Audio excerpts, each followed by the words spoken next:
Welcome to Daily Saints. This channel explores the traditional Latin Mass calendar of saints.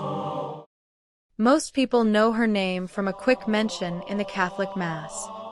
But behind the name Street Agatha lies one of the most intense stories of the early Church.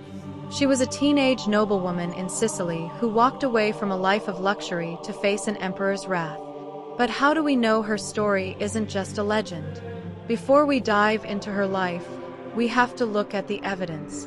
Historians point to three major pieces of evidence that Saint Agatha wasn't just a legend, but a real woman who truly lived. First, they look at the earliest records. Agatha's name appears in the Martyrology of Jerome, Latin, Martyrologium Hieronymianum, a 4th century list of martyrs.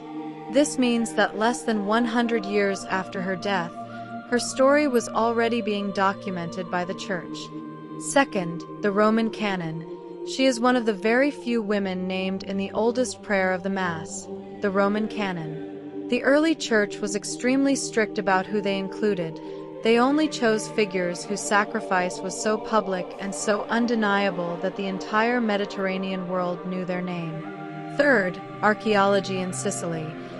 In her home city of Catania, archaeologists have found early Christian inscriptions and sites of worship dedicated to her dating back to the late Roman era. While the ancient Acts of the Martyrs may use dramatic language to describe her trials, the core of the story is rock solid. A young noblewoman chose a brutal death over betraying her conscience, and it changed the history of Sicily forever. Today, we're telling her full story. The year was 250 AD. The Roman Empire was under the rule of Decius, who had ordered a bloody persecution of Christians. Agatha was living in Catania, Sicily. She was young, wealthy, and beautiful, three things that made her a target.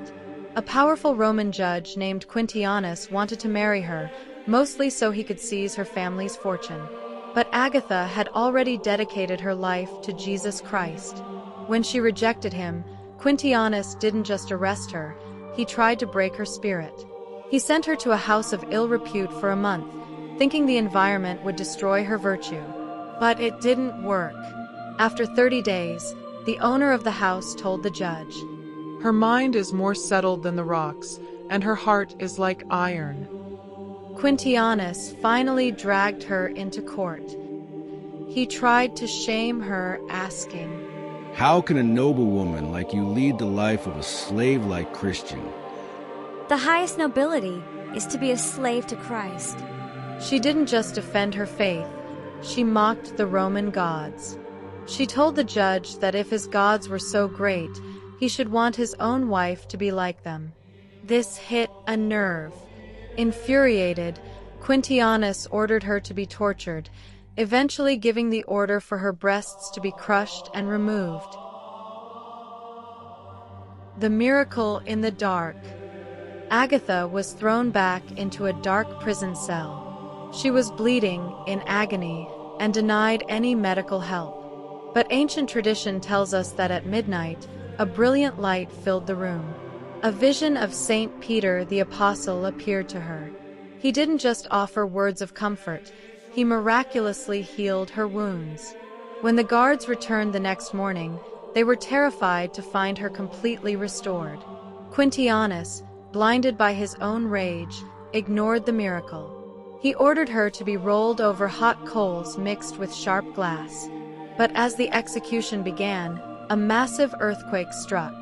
Two of the judge's advisors were killed by falling walls, and the local pagans began to riot, fearing that God was punishing the city for Agatha's treatment.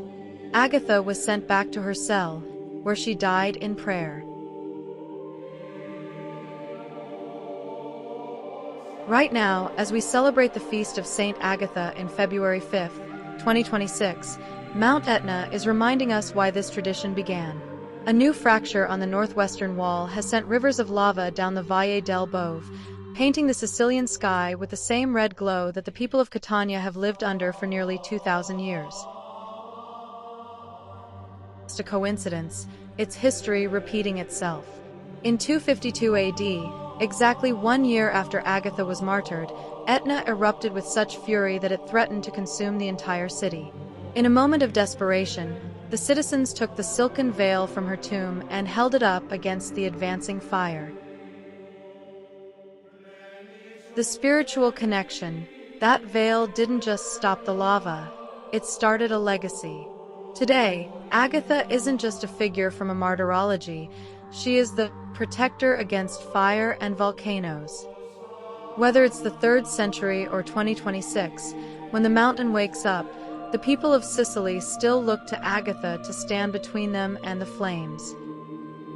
Here is what people typically seek her intercession for: breast cancer patients and those undergoing screenings, nursing mothers, general breast health and recovery from surgery, protection from fire and volcanic eruptions, survivors of sexual assault and harassment, for strength and healing.